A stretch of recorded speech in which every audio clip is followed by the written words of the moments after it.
And welcome back, everybody. Today we're continuing our adventures around Los Angeles, California. So if you missed that, check the link above. Last time we pretty much covered a macabre side of LA, but now it's time to make it a more well-rounded experience. Let's throw in a battleship, Freaking cool. some Hollywood, Feeling the revelry. and so much more, so stay tuned for this one. There's so many ways to escape, but I guess it's time to wake up, time to wake up. Far too many ways to escape, but I guess it's time to wake up, time to wake up, time to wake up. Well, good California morning, everybody. Today, we venture into the gauntlet. Today, we're going to LA. We're gonna grab a quick shower, and then we're heading north. Wish us luck, dude. I don't know. I've been told that if I can drive Denver traffic, I can deal with LA, because they say that LA is actually set up way better than Denver, and Denver really sucks. So, we'll see. We'll see. If I'm cussing and angry, let's see how it goes, man. Wish us luck. Let's have fun. Whoa, hang on there, Jay. This is all kind of looking familiar. Well, yeah, because like I told you in the last episode, I broke the timeline. This is all still the same day as the last episode. So while I'm trying to mesh it all together in this one, you gotta trust me, this is not the same video you saw last time. Oh, I think this is quite the experience. Unscheduled stop. I want to see the Battleship Iowa. Okay. That's great. So this is actually where it all began for us. A simple road sign said Battleship Iowa Museum. And oh no, I was not gonna miss this. If I was to drive right past this, I would have to turn in my World War II history buff card. No, not today. I'm a total nerd, but this is freaking cool. That's the Battleship Iowa behind me.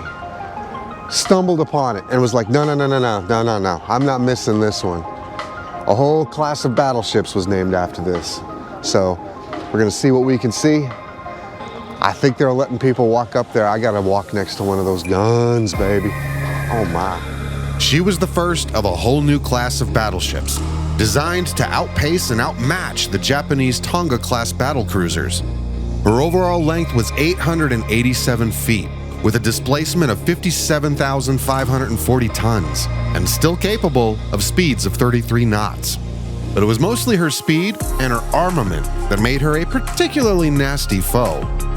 Most notably, she sported these 9 16-inch 50 caliber Mark 7 cannons, Dems to big boomers.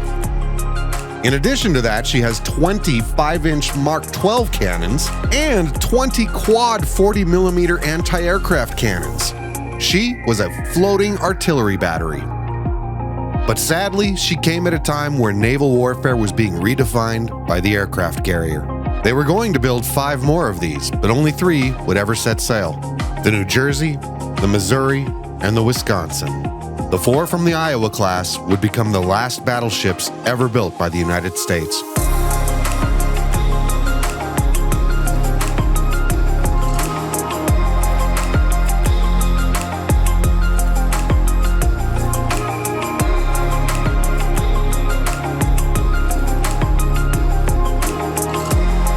BB-61 was commissioned in February of 1943.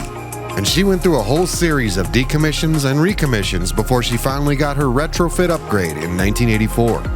But sadly, on April 19th of 1989, the No. 2 turret exploded during gunnery exercises, killing 47 men on board. This would prove to be the beginning of the end for Iowa's active duty, and she was decommissioned for good by October of the following year. Now she quietly resides in the Port of Los Angeles, serving her next career as a museum ship. Discovered that it's $24 to go walk on the ship. You know, not gonna do that. But I'm gonna get some great freaking pictures of this thing. Just standing next to it's good enough for me. Whole lot of history right here, guys, which I'm sure I'll do a lot of voiceovers about the history of the Iowa class battleships. Because this, I don't know, I'm a history nerd when it comes to this kind of stuff, man. Standing next to this ship has, I know it's gonna sound really corny, but it's always been a dream of mine. The amount of money it would cost per person to go walk up there, just we weren't prepared for that. Maybe next time, guys. Next time we'll come and we'll pay and we'll go walk around the boat, but not today. Sorry. I now wholeheartedly regret making that decision. Should have just ate the cost and got on the boat, man.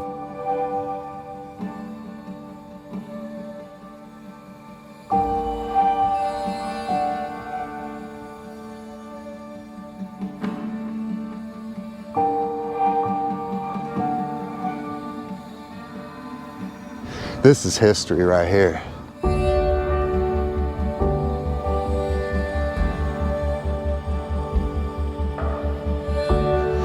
Well, I have to say today's off to a great start.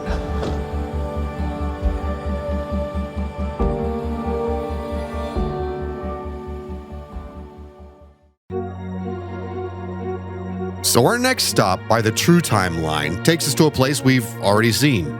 It's the way we started the last episode. Point Vicente Lighthouse.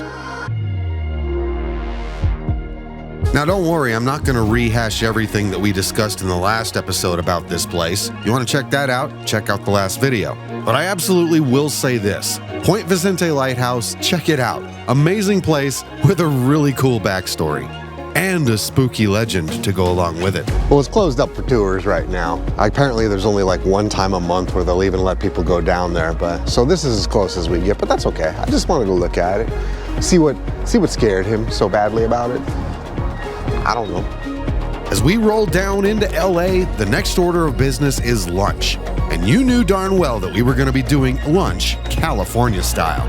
Lunchtime in LA, and of course, gotta get to an In-N-Out burger. Now, yeah, we have these in Colorado now, but still, it's a California original, so you gotta do it with the natives.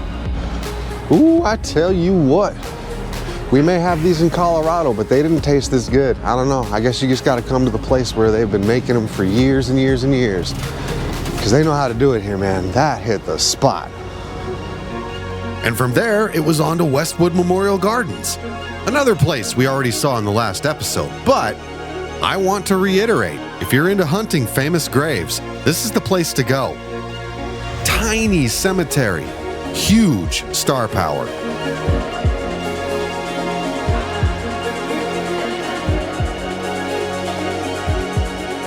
So then it was off to our next must-see destination of LA. Care to guess? Hey, as you can tell, we've made it to Hollywood. All right. Oh, this is awesome. I've only ever seen these guys on freaking TV. Yeah, they exist, guys. I'm told that if we go up here, we're gonna see a great view of the Hollywood sign, and that's kind of a staple when you come here. You got to see it. Good old Hollywood. Honestly, to me, coming here was kind of a mixed bag of emotions. On the one hand, you've got the glamour and the history. It was hella cool to hang out in front of the Chinese theater and see all your favorite stars immortalized in concrete.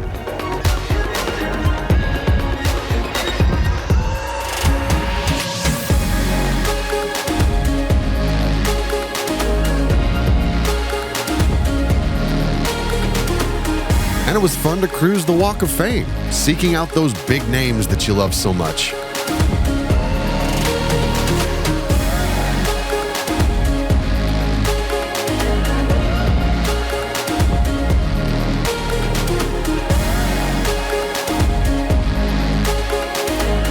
Yes, this place does have a mystical ambiance. Who are these people?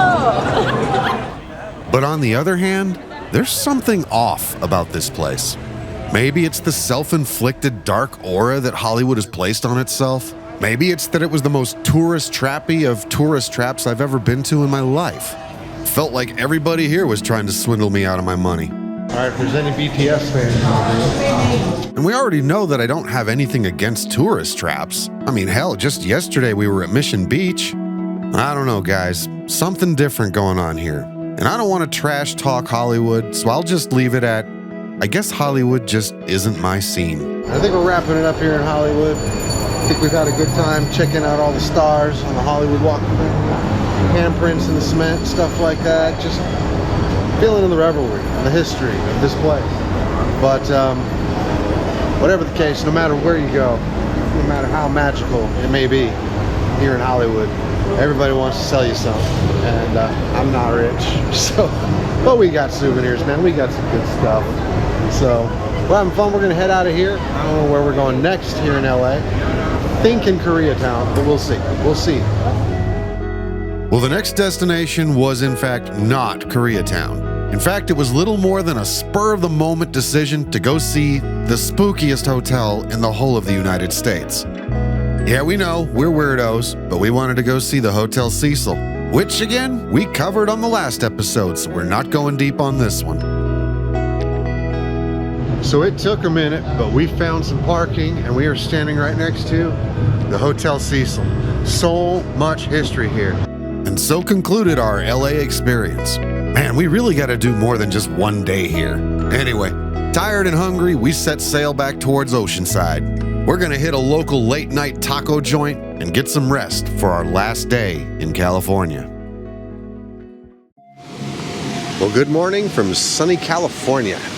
I told you today was going to be kind of just a chill day. I'm going to take it easy, hang out with the ocean, watch the pelicans fly around, maybe take a dip. Later on, we're gonna go get some Korean barbecue and say our goodbyes, because in the morning, we're heading all the way to Benson, Arizona.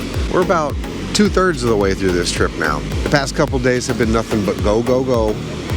So today is gonna be a chill, chill, chill kind of day. We'll holler later. Well, duh. Yeah, of course we were gonna spend our last day here at the beach. It's gonna be a minute or two before we can experience this again. Tomorrow, it's back to deserts and mountains until we make our most triumphant return. You have a minute to talk about our Lord and Savior, Jesus Christ? Do you? Come on. We're talking about your salvation here.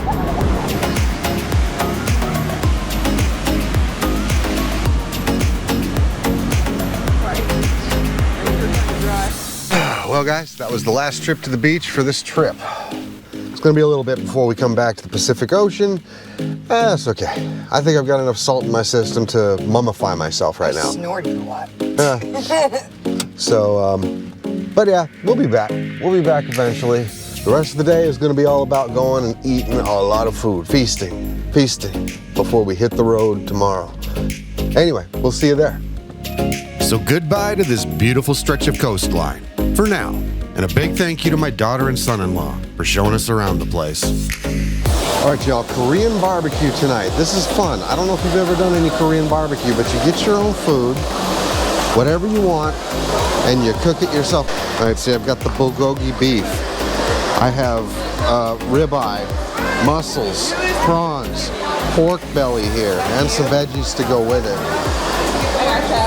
Someone over here braved the squid. The only problem with Korean barbecue is fighting for space on the grill. Are you gonna use the whole thing for yourself? Yeah. It can't be overstated just how perfect of an ending this was to an awesome day. That was good. That was so good. I'm so stuffed. What's this place called?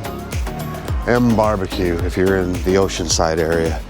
All you can eat, $29.99, and you just load up. But pro tip, don't be a glutton. Make sure you eat all you take, otherwise they will charge you. We didn't have that problem, but we are here with people who are experienced. Eat all you take or they're gonna charge you for it. And just like that, it was over. We said goodbye to our daughter and headed back to camp. It was bittersweet, but we gotta rest up because tomorrow we're saying goodbye to California. Well, holy freaking crap, guys. We just had a long drive. Today, we're gonna go explore a cave of wonders. Oh, is this how many feet we are underground? Dude, my ears are even popping. Yeah, my ears are popping. This is definitely worth it. So now I get it, guys. Now I understand why people love California so much. And I only saw the lower half of the state. But I tell you what, guys, I will be back. Hopefully sooner rather than later. But there's still more adventures to be had.